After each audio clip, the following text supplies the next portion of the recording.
ইসুফুনাজ গুশে দিল বায়াদ শুনো, ইসুফুনাজ গুশে দিল বায়াদ শুনো, আরে গুশে গুল ই জানা দারদ হি সে সুন গুশে বুলবা জুমলা হাইওয়ান হামদামস গুশে দিল মখসুস নজলে আদমস গুশে দিল মখসুস নজলে আদম কৌন ইনকা মুখতার খুদা तुमको बनाया उम्मत की नगहबान खुदा तुमको बनाया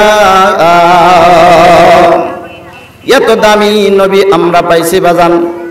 আমরা যদি ঈমান ও আমল নিয়ে না যাইতে পারি বাজান, আমাদের কবরে কিন্তু লাঞ্ছিত আর অপমানিত হওয়া ছাড়া আর কিছুই থাকবে না। কথা ঠিক কিনা বলেন? এ বাজান, এই দুনিয়া থাকার জায়গা না, কেউ থাকতে পারবে না বাজান। এই জন্য আল্লাহ তাআলা শ্রেষ্ঠ নবী দিয়েছেন, শ্রেষ্ঠ ধর্ম দিয়েছেন, শ্রেষ্ঠ কোরআন দিয়েছেন।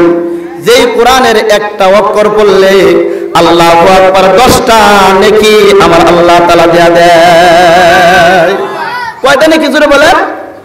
10টা নেকি। এই কোরআন মুসলমান অনেকেই পারে না। কথা ঠিক কিনা বলেন? অথচ ঘরে ঘরে টেলিভিশন চলে, ঘরে ঘরে কি চলে? টেলিভিশন চলে, মোবাইলের আওয়াজ আছে, গানের আওয়াজ আছে, কোরআন তেলাওয়াতের আওয়াজ আসে না। বাদান 5 শ্রেণীর মানুষ বিনা হিসাবে জান্নাতে যাইব। কয় শ্রেণীর মানুষ জুড়ে কম? 5 শ্রেণীর মানুষ বিনা হিসাবে জান্নাতে যাইব। শুনতে রাজি আছেন কিনা? এ বাদান দিলের কান লাগায় দেন, দিলের কান লাগায় দেন, দিলের কান দিয়ে শুনেন। দিলের কান দিয়ে শুনলে আল্লাহ তাআলা আমল করার মতন তৌফিক দান করিয়া দিবেন। ইসুফুনাজ গুশে দিল বায়াদ শুনো, ইসুফুনাজ গুশে দিল বায়াদ শুনো, আরে গুশে গুল ই জানা দারদ হি সে সুন গুশে বুলবা জুমলা হাইওয়ান হামদামস গুশে দিল মখসুস নজলে আদমস গুশে দিল মখসুস নজলে আদমস। বাজানা আপনার যেই কান আছে, আপনার যেই অন্তর আছে, এটা কিন্তু গুড়ার কান নাই, গুড়ার কান না। গুড়ারও তো কান আছে, আছে না নাই জোরে বলেন?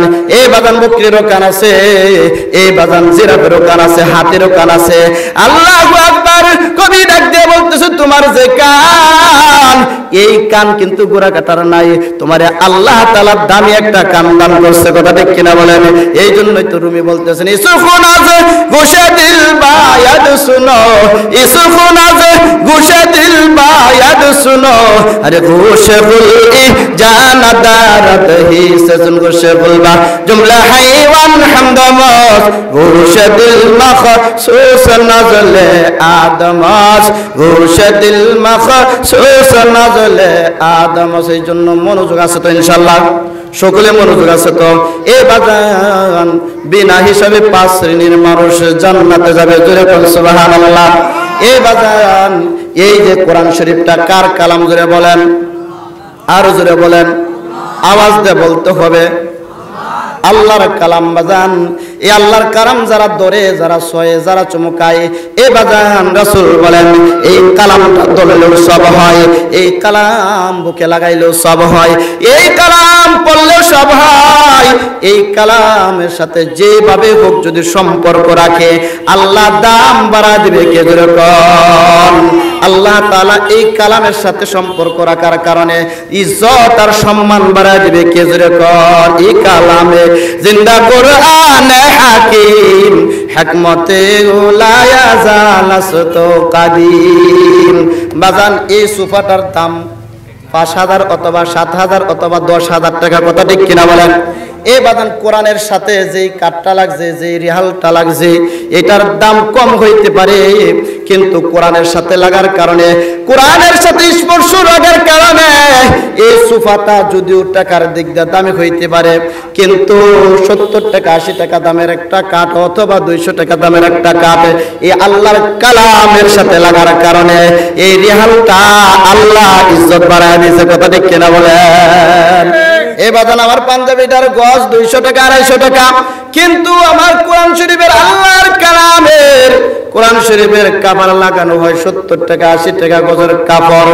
এ বাজান কিন্তু টাকার দিক দিয়ে কিন্তু আমার কাপড়টার দাম বেশি, কিন্তু সম্মানের দিক দিয়ে যেই কাপড়টা কোরআন শরীফের সাথে লাগছে, যেই কালামের সাথে লাগছে, এই কাপড়টার একজন ছোট মানুষ যদি দেখে পইরা গেছে তাড়াতাড়ি তুলিয়া চুমুকাই। কথা ঠিক কিনা বলেন?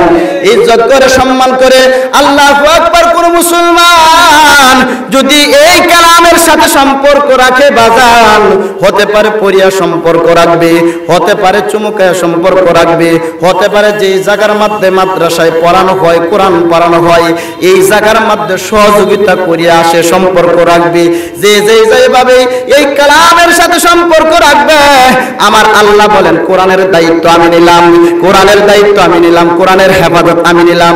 যে কোরআনের সাথে লাগবে, কোরআনকে ধরবে, কোরআনকে ইজ্জত করবে, কোরআনকে চুমকাবে, হাসরের ময়দানে আমি আল্লাহ তাআলা কোরআনের মতন ইজ্জতওয়ালা বানায়া দেন।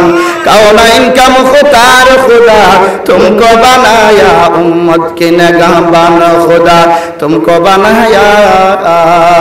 বাগান ভুল হইলে ক্ষমা করিয়া দেবেন, মাফ করিয়া দেবেন, আমি ছোট্ট মানুষ। এমনও মুসলমান আছে কোরআন শরীফ সারা বছর ধরিয়া দেখে না, আছে না নাই? যেরকম এই বাগান মোবাইলের যত্ন আছে, মোবাইলের কাভারের যত্ন আছে বাজান, টিভির কাভারটার যত্ন আছে বাজান, কিন্তু আল্লাহর কালাম ঘরের ভিতরে 6 মাস আর 7 মাস হয়ে গেছে মুসলমান একবার এক নজরে ধরারও সুযোগ হয় নাই, ছোঁয়ারও সুযোগ হয় নাই। ও মুসলমান, কি জবাব দিবা আল্লাহর কাছে? কথা ঠিক কিনা বলেন? কি জবাব দিবা, কি জবাব দিবা? অথচ ওই কালামের সাথে যার সম্পর্ক থাকবে, কবরে যাইতে দেরি রে, কালাম যুবক হইয়া তোমারে পাহারা দিবে। ফেরেশতারা যখন তোমার সাথে এরকম ভাবে যখন আযাব নিয়ে আসবে, আল্লাহর কালাম দ্বারা যাবে যুবক হইয়া। আল্লাহু আকবার বলেন। আল্লাহর কালাম হিসাবে দিবি না, না তার কবরে আযাব দেওয়া যাবে না, গজব দেওয়া যাবে না, কারণ সে সকালে বিকালে কালাম তেলাওয়াত করিয়াছে, আল্লাহর কালাম তেলাওয়াত করছে। সাবধান সাবধান, তার কবরে আযাব দেওয়া যাবে না। কালামের সাথে সম্পর্ক যার নাই, বুঝেন বাজান, আপনি দুনিয়ার মধ্যে কিছুই পাইলেন না। ডক্টরি পাস করছেন, বিএ পাস করছেন, কিন্তু আল্লাহর কালামের সাথে আপনার সম্পর্ক নাই বাজান। আল্লাহর কালামের সাথে ওঠা বসা নাই, আল্লাহর কালামের সাথে আপনার লেনদেন নাই, ওঠা বসা নাই। জেনে রাখেন আল্লাহর রাসূল সাল্লাল্লাহু আলাইহি ওয়াসাল্লাম, আল্লাহু আকবার, সূরা ফুরকানের 19 নম্বর পারা প্রথম পৃষ্ঠায় 30 নম্বর আয়াতে আমার আল্লাহ তাআলা দেখে বলে, ওয়াকালা রাসূলু ইয়া রাব্বি ইন্না কওমি ইত্তাখাযু হাযাল কুরআনা মাহজুরা। আল্লাহু আকবার, দয়ার নবী, মায়ার নবী, রাহমাতুল লিল আলামিন, উম্মতি মুহাম্মাদের জন্য দরদ কম না বেশি? দরদ কম না বেশি? আওয়াজ দেন। দরদ বেশি। আল্লাহু আকবার। এই উম্মতের পক্ষে, উম্মতের বিরুদ্ধে আল্লাহু আকবার, হাসরের ময়দানে আল্লাহর নবী, বিশ্ব নবী মামলা করবে। কি করবে জোরে কোন? দয়ার অভাব নাই, মায়ার অভাব নাই। যেই নবী আপনি আমার জন্য সেজদায় পড়ে তায়েফের ময়দানে কাঁদছে, এরকম ভাবে রক্ত ঝরাইছে, ওই নবী আপনার বিরুদ্ধে, আমার বিরুদ্ধে মামলা করব। কেন মামলা করব?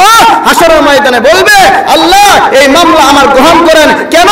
সে সব ছিল, সবার সাথে সম্পর্ক ছিল, অর্থের অভাব ছিল না, টাকা পয়সার অভাব ছিল না, লেনদেনের অভাব ছিল না, সন্তানের অভাব ছিল না, মানুষের অভাব ছিল না, চেয়ারম্যান মেম্বারের কোনো অভাব ছিল না।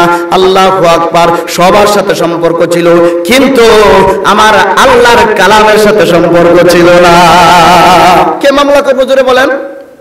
আল্লাহর নবী, বিশ্ব নবী, যেই নবী উম্মতের ব্যথার জন্য কত কষ্ট করিয়াছেন, কত কান্নাকাটি করিয়াছেন, এই নবী হাসরের ময়দানে এই উম্মতের বিরুদ্ধে মামলা করবে। এই আল্লাহর নবী মামলা করলে ও বাজান, আপিল করার কোনো উকিল থাকবো নি? হ্যাঁ, আল্লাহু আকবার। এই জন্য কারি তৈয়ব সাহেব বলেন, 5 শ্রেণীর মানুষ বিনা হিসাবে জান্নাতে যাবে। জোরে কোন সুবহানাল্লাহ। কয় শ্রেণীর মানুষ? জোরে কোন কয় শ্রেণীর মানুষ? 5 শ্রেণীর মানুষ বিনা হিসাবে জান্নাতে যাবে। আল্লাহু আকবার। 1 নাম্বার তালিল কোরআন। আল্লাহু আকবার, তেলাওয়াতে কোরআন। যারা নাকি তেলাওয়াত করে, যারা নাকি কোরআনের সাথে সম্পর্ক রাখে, যারা নাকি কোরআন ধরে, কোরআন সয়, কোরআন পড়ে বাজান, কোরআনের সাথে সম্পর্ক রাখে, আল্লাহু আকবার, তা অনুযায়ী আমল করে, এই মানুষটা বিনা হিসাবে জান্নাতে যাবে। জোরে কোন সুবহানাল্লাহ।